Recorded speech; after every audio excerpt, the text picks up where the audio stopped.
Here we have a used 2015 Hyundai Santa Fe. This Santa Fe comes in the sport trim level in frost white pearl, and then we have beige leather interior.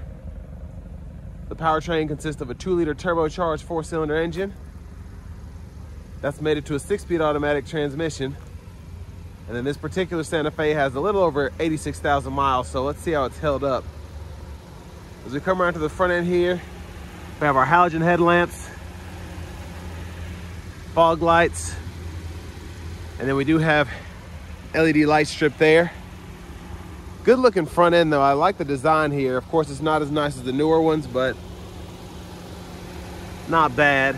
Just a little bit of road rash on the front. That frost white definitely hides a lot of the rock chips there. But down here we have these 18-inch aluminum wheels. There's a little curb rash on pretty much all of them. I think this back right one might be in good shape, but not terrible. Passive keyless entry on the front doors.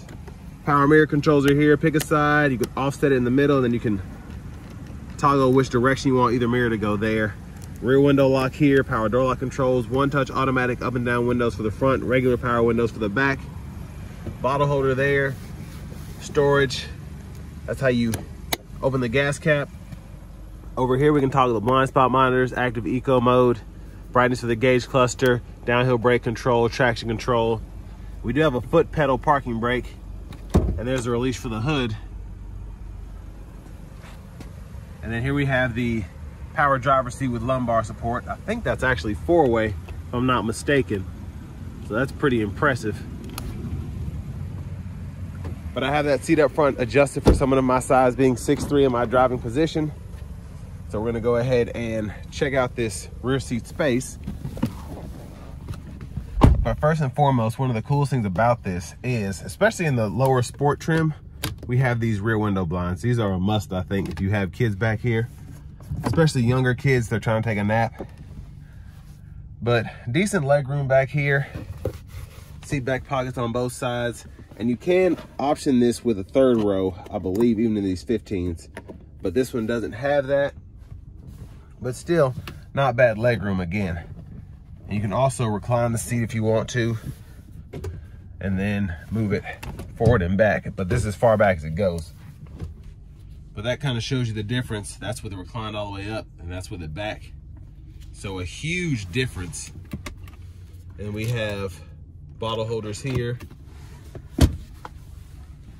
One more look at the front. And then for our grab handle, I love how they did this hanger hook. We could probably hang 2 plastic hangers or 3-4 metal hangers on that little hook there. And then what we can also do is grab this, and then that'll fold it flat when the seat up front is tilted far enough. But I'll show you better on the other side. There's the gas cap there. Should take regular, no problem. And then as we come around to the back end here, that frost white pearl does look good, especially in this early morning sunlight. I like that exhaust tip there.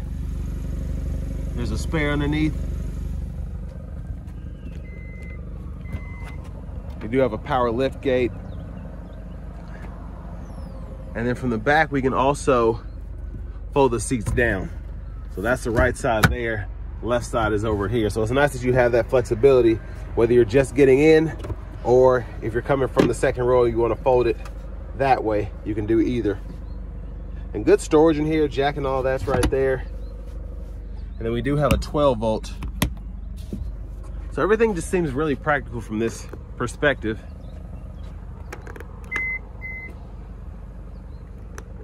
Button feels kind of weird. We're gonna go over here to this front passenger side, take a look at this seat. And it is great that we get power here. So I'm gonna adjust that and then show you how this folds flat right there.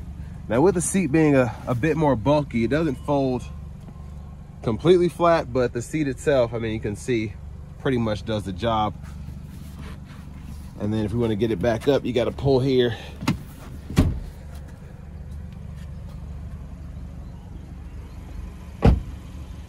And I like the trim here. That looks really nice.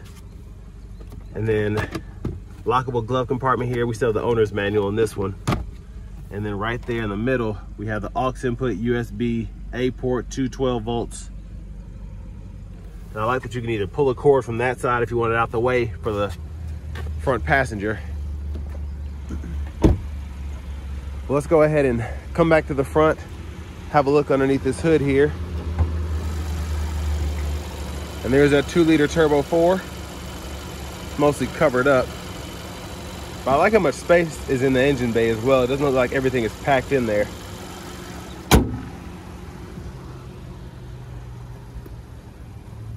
But now let's go ahead and hop in the driver's seat. So a lovely leather wrap steering wheel here. There's the horn. Now over to the radio, we do have a CD drive there, where we get AM, FM. Then we also have XM radio. We can toggle through all of that there. There's the Bluetooth audio. So when those are hooked up, you can set that up. And then volumes here, you can click there to turn the audio off. Seek, go through different folders, all of that. So it's a pretty it's pretty easy to walk through the system, but what's great is you have buttons for pretty much everything. You can also use this when you're not in the radio section. For example, through the setup, you can scroll through your actual options here and use it as like a button almost. And then you can go through all that, and then when you get in here, you kind of have to do that.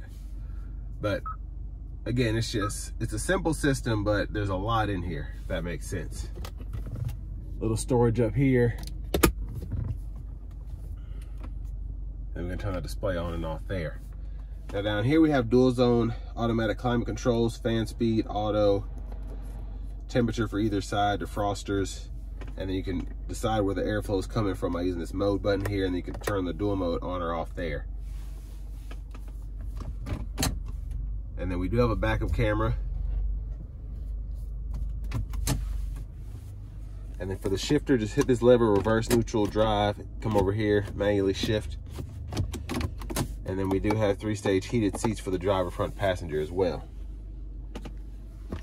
Bottle holders, center console, cubby space, decent size, and we have the removable tray as well. Garage door transmitters here.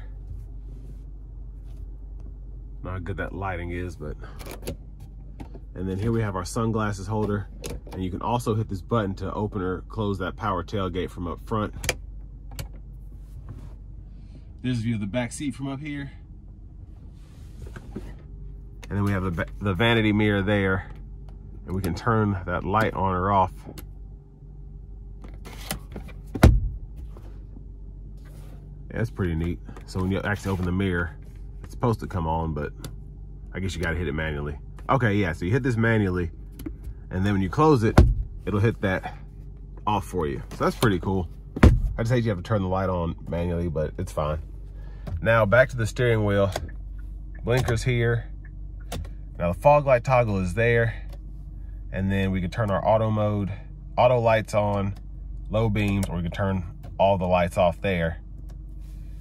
And then high beams are there when the lights are on, and we can flash there. Windshield wiper controls, one time, off, intermittent, low, high, and we can adjust the intermittent here. And then we have the rear wiper here, low, high. And then we push back for the rear wiper fluid, pull up for the front wiper fluid. Now volume controls are here. We can adjust that. Mute buttons here. We can go through the audio sources there. And then we can go through our presets using these arrows here. And then voice recognition, Bluetooth controls there. All of this is for the gauge cluster, that digital part in the middle. So hit this to go through the different sub-menus. Tire pressure sensors, and then you can use this to go through the menu itself. And then this is like an enter button. And then you can change the language, temperature units, all of that. And then over here, this is what toggles your steering mode. So you have 3 different steering modes: comfort, normal, or sport.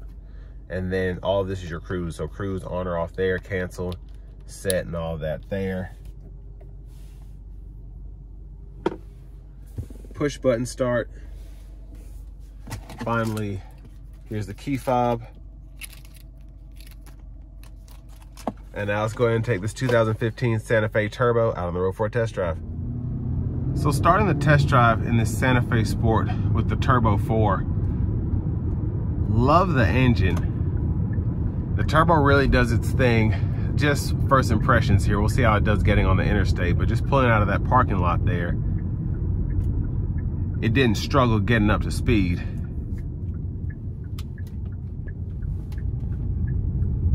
But I'm gonna put the steering mode in the sport, and then I'm gonna use the manual shifters here. And the 6-speed shifts pretty seamlessly in the manual mode so far. Pretty quick, especially for a Santa Fe.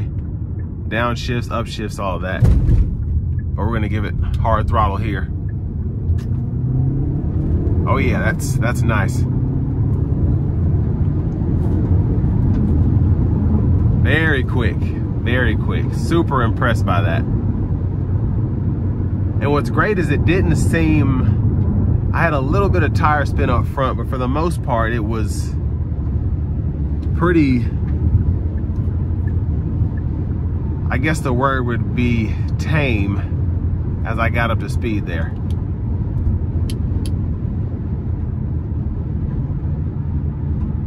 And ride is pretty good. The only thing I can hear is the flapping of the license plate cover in the back where it's not screwed down all the way, but other than that, no crazy unnecessary sounds.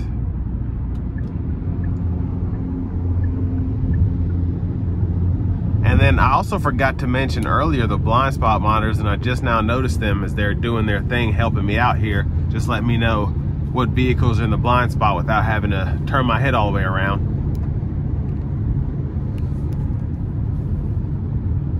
But I'm actually pretty impressed with this. I think Hyundai was just getting their stuff together around this year before they just started dropping beautiful vehicles inside and out. And I will say the inside, other than the screen here, is very pleasing to the eyes. I mean, I like the powertrain. With it having almost 87,000 miles, it's not terrible in terms of not hearing any weird noises or clunking or something not feeling right as I'm driving down the road. So I'm just very impressed so far with the Santa Fe. Now I'll leave a link below to this vehicle as well as the price as of today, just how much you could get this particular one for, but I do think it's a pretty good deal, especially with Hyundai's warranty. I don't know if it was 10 years, 100,000 miles yet, but it just, especially getting an extended warranty, you'll just be in good shape. If you're worried about the turbos maybe starting to leak or whatever, maybe you're concerned about transmissions. I'm not a mechanic, so I don't know how these hold up super long term. But again, with this to have almost 87,000 miles, nothing is sticking out as going bad or being bad. And this went through the service department here at this dealership. So I mean, oh, and on top of that, you do get a lifetime powertrain warranty with this, so that pretty much covers you there if anything were to go wrong with the engine or transmission.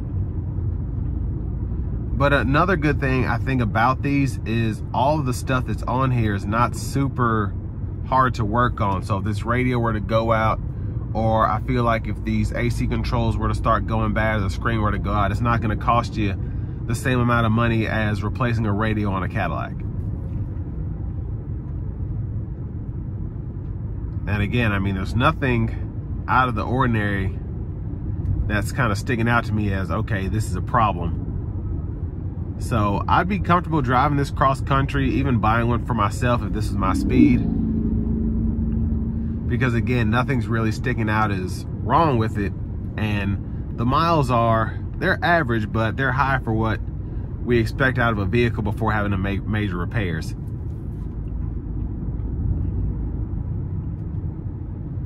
And then I tested the sound system out earlier. The premium, I don't know if it was a Harman Kardon sound system for 15, but they had an upgraded system. It might have been Bose, I can't remember. But that system definitely sounds much better than the stock system, but the stock system is good for a stock system. It does get loud. It's just not as clear as I would like it to be, but again, It's basically the quote-unquote free speakers, so. But again, as I come to the end of this test drive, it just seems like a good vehicle. Nothing fantastic other than the power, I think, for what this is, but it's just a good vehicle, especially to be in this price point. But this will bring me to the end of my review of this 2015 Hyundai Santa Fe Sport with a 2-liter turbo.